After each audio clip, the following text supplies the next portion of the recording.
Estamos en vivo ahora con el periodista Nicolás Viñaski. Nicolás, gracias por atendernos. Queremos conocer tu opinión, cómo tomaste esto, qué sentís. Mirá, yo estuve en contacto con Nisman hasta el sábado a la tarde y no me pareció para nada que sea una persona que estaba a punto de tomar una decisión como matarse. Al contrario, yo lo noté, hablé con él en forma personal, telefónica y por chat, por WhatsApp. Lo notaba bastante seguro de lo que iba a hacer hoy en el Congreso. Estaba, hasta te diría, tranquilo y firme con la posibilidad que tenía hoy de mostrar las pruebas del caso AMIA. Me llamó muchísimo la atención la noticia, me enteré obviamente a la madrugada, repasé ahí los chats, las últimas conversaciones que había tenido con él y llegué obviamente a esta conclusión. No parecía para nada una persona que estaba a punto de suicidarse. Es más, él tenía ganas y fuerza para mostrar las pruebas hoy en el Congreso. Me parece muy torpe y poco profesional del gobierno que hayan salido a decir ya a través del Ministerio de Seguridad que Nisman se suicidó, cuando es algo que no determinó la justicia, ¿no? La fiscal acaba de ser muy cauta, recién la estaba viendo, ella todavía no determinó si Nisman se suicidó y no está la autopsia, ¿no? Nicolás, en esta conversación que tuviste en las últimas horas, ¿él te mostró preocupación por su hija, por amenazas concretas que tengan que ver con su familia?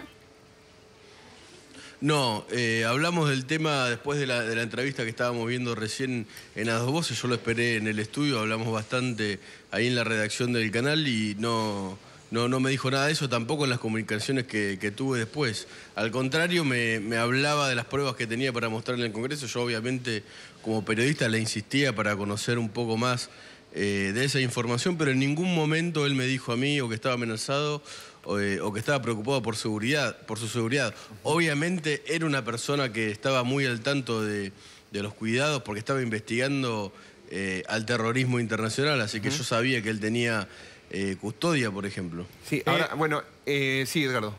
No, Nicolás, lo único que quería decirte es que los dos los vimos el mismo día, el miércoles, acá en los estudios de Todo Noticias. Claro, Vos sí. viste lo seguro que estaba él, ¿no? En cuanto a la investigación y que él estaba seguro de que lo que estaba acusando era lo cierto. Digamos, ni se nos cruzaba por la cabeza este desenlace. Para nada, yo noté lo mismo que vos, estaba muy seguro, fue muy sólido, como lo pueden ver cualquiera hoy en la entrevista que vos muy bien le hiciste. Me acuerdo una frase que él me dijo cuando me contaba un poco las escuchas que tenía siempre con cautela. Por ejemplo, nunca me identificó a la gente de inteligencia que él decía que trabajaba casi para el gobierno de Irán más que para el argentino. Me decía, tengo a los iraníes admitiendo en escuchas telefónicas que pusieron la bomba. Yo se la pregunté después por radio, acá en Radio Mitre, en el programa de La Nata, y él me dijo que esa frase además no solo la decían los iraníes entre sí, sino que además la decían los iraníes en conversaciones con argentinos, y obviamente se refería a él a Luis Delía. Él decía, perdón por la frase, pero es el textual, Delía está hasta las pelotas, lo tengo grabado diciendo un montón de cosas y hablando en nombre de la presidenta. Eso te reveló el fiscal Nisman. Sí, exactamente. Sí. Repetinos eso, Nicolás. No, perdón por la frase, pero es el textual que usó. Él dijo, Delía está hasta las pelotas, lo tengo grabado diciendo un montón de cosas y hablando con los iraníes en nombre de la presidenta. Es un poco lo que se desprende también del texto que se dio a conocer sobre su denuncia, ¿no? Delía habría tenido un papel fundamental según las pruebas que decía tener Nisman, ¿no? En toda esta trama nefasta. Nicolás, bueno, ahora por supuesto que hay que, por un lado, saber qué pasó efectivamente con el fiscal y quién es el responsable, pero después está la denuncia concreta que hizo él, ¿no? Y estas pruebas que entiendo en algún lado están más allá de la muerte de Nisman, porque él dijo con Nisman o sin Nisman, las pruebas están. Sí, él me dijo a mí que las pruebas estaban, que él tenía alrededor de 330 compact disc con escuchas telefónicas, que eran un montón, que la gente de su equipo las estaba copiando para resguardarlas, que no las había trasladado a la justicia porque el juez de la causa, Ariel Lijo, o el juez al que tendría que ir este expediente, estaba de feria, estaba de vacaciones, entonces estaba esperando que vuelva para que él las tenga, así que ojalá que se den a conocer estas pruebas, ¿no? Claro. En esos chats, en ese WhatsApp que te cruzabas con el fiscal Nisman, bueno, sí, para los periodistas es muy valioso, ¿no es cierto? Porque vas cruzando información, le vas pidiendo, lo vas sondeando por un lado, por el otro. ¿Él en algún momento te dijo, bueno, esto me pesa demasiado, esto no doy más? Algo que vos ahora digas... No, mirá, hoy obviamente repasé todos los diálogos que tuve con él y me llamó la atención justamente lo contrario. Cuando yo le insistía, porque estaba bastante ansioso para conocer todavía más de las escuchas y los audios, era él el que me tranquilizaba a mí. Me decía tranqui, hasta me puso emoticones de caritas sonrientes. La verdad que no esperaba para nada que por ejemplo, se suicide, no, para nada, no. Demostraba justamente lo contrario, estaba seguro. Él desde el viernes al mediodía ya era consciente que el oficialismo iba a intentar embarrar la cancha hoy en el Congreso, y esto me parece importante remarcarlo. El gobierno, más allá de cómo salga la autopsia y de lo que diga, hay una cosa que es clara: el gobierno no lo dejó trabajar tranquilo a Nisman.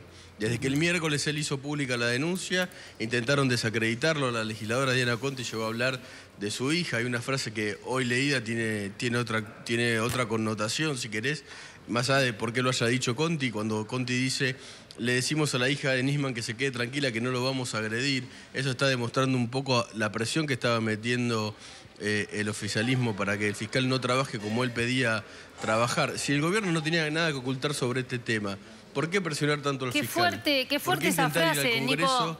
Vos sabés que la verdad es que la mayoría de los medios levantaron, vamos a ir con los tapones de punta, pero la verdad es que ahora y en este momento toma una relevancia que da un poquito de escalofrío, ¿no? Sí, es una frase muy desafortunada de Diana Conti, que suele hablar de más, ¿no? Lo dijo después de, obviamente, de ver la entrevista con Edgardo de Nisman, en la que él mismo contó que le había dicho a la hija que se prepare para escuchar de todo. Conti dijo eso: le decimos a la hija de Nisman que no se preocupe, que no lo vamos a agredir. El oficialismo no lo dejaba trabajar tranquilo, y también estaba ocultando información. Nisman había pedido que se levante el secreto que protege a los espías de la CIDE, que él decía tener escuchados, grabados, hablando con Irán de forma muy comprometedora, y el gobierno, el secretario de Inteligencia, Oscar Parrilli, y la presidenta, porque dependen de la presidenta, no levantó hasta ahora el secreto sobre esos espías, ¿no? Si no había nada que ocultar, o si Nisman estaba fabulando, como es lo que decían los funcionarios, ¿por qué seguir con ese secreto, o por qué presionarlo y criticarlo del modo en que lo hicieron, ¿no? Bueno. Ahora, cuando el fiscal Nisman sube su perfil, cuando sale por todos los medios, vos lo has visto con el Ascar y Fariña, Nicolás. Cuando el Ascar y Fariña hablan contigo, en realidad lo hicieron, levantan el perfil para no aparecer muertos, como para protegerse. De hecho, cuando Fariña se pone de novio con una mujer tan mediática y aparece en todos los programas habidos y por haber mostrando su riqueza, era para no aparecer muerto. El fiscal Nisman... Eso es lo que presentaron ellos, ¿sí? ¿Cómo? No, que eso es lo que contaron ellos mismos, no tanto Fariña como el Ascar. Ah, no es una interpretación, te lo dijeron. Que levantaban el perfil. Claro, sí, directamente, sí. Bueno. El Ascar me lo dijo directamente. Fariña, yo hablé con él después del caso, no antes, pero Fariña es lo que decía, sé lo que le decía a sus amigos y a gente de confianza que nos lo contó a nosotros, y el Ascar me lo dijo directamente. Yo hablo para que no me mate. ¿Tenés la misma sensación con el fiscal que haya elevado su perfil para protegerse, para proteger su vida? Mirá, es probable. Igualmente es una persona que, como te digo, investigaba el caso AMIA, que es un caso en el que está involucrado el terrorismo internacional, y ya tenía custodia, y obviamente debía ser protegido por el Estado argentino, y él lo sabía, se movía con mucho cuidado y hablaba por teléfono también con muchísimo cuidado. Me parece que él levantó el perfil un poco porque está haciendo una denuncia de una gravedad institucional extrema, y la opinión pública necesitaba tener alguna explicación sobre el tema, que lamentablemente no es lo que pasó del lado del gobierno, ¿no? Más allá de las declaraciones de Timerman, todavía no sabemos qué es lo que piensa la presidenta de la República en forma personal sobre una acusación tan grave que le pesa a ella, que es como la de encubrir o tratar de proteger con impunidad a los acusados de haber volado la AMIA, ¿no? Y fíjate, el que mantiene silencio en todo esto, Nicolás, es Luis Delía, el piquetero al que Nisman acusa de ser nexo entre el gobierno y los iraníes. Eso es muy llamativo, yo creo que lo hace por orden presidencial. En las escuchas de Nisman, según decía el propio fiscal, había una escucha muy llamativa en la que Delía reconocía que el día que se había firmado el memorándum con Irán, lo había llamado el entonces secretario general de la Presidencia, Oscar Parrilli, para avisarle que se iba a firmar ese tratado y para pedirle que se calle durante 10 días para no armar lío mediático. Esto lo habla, según decía Nisman, lo hablaba de Lía con iraníes y con el agente de la CIDE misterioso, del que todavía no se conoce el nombre. Nico, vos recién hablabas de los agentes de la CIDE.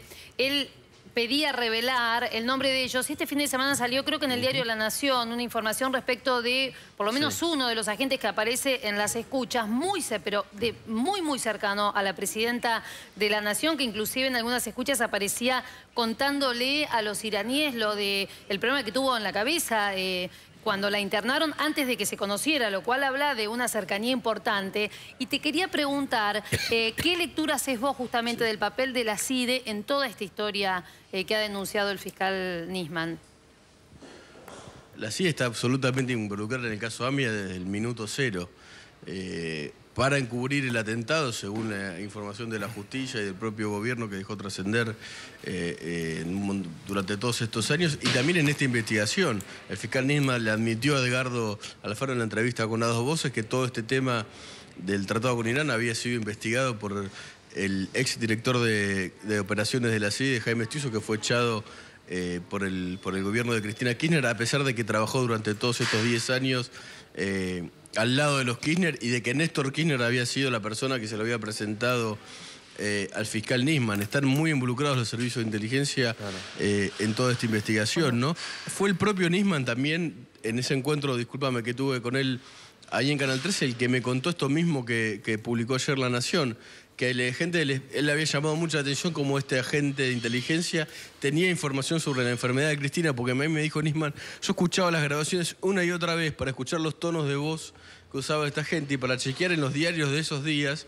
si lo que iban diciendo se iba cumpliendo. Y cuando este agente de inteligencia habla de la enfermedad de Cristina en los diarios de ese momento, de ese día, todavía no se conocía la información, pero se conoció días después, así que él estaba muy impresionado y decía que tenía probado el vínculo total entre este espía y la presidenta, ¿no? Tanto como para no decir que se jactaba de conocer algo que luego no sucedía, que puede haber, a vos te ha ocurrido, muchas fuentes te dicen cosas que luego no suceden, entonces el valor de esa fuente va bajando.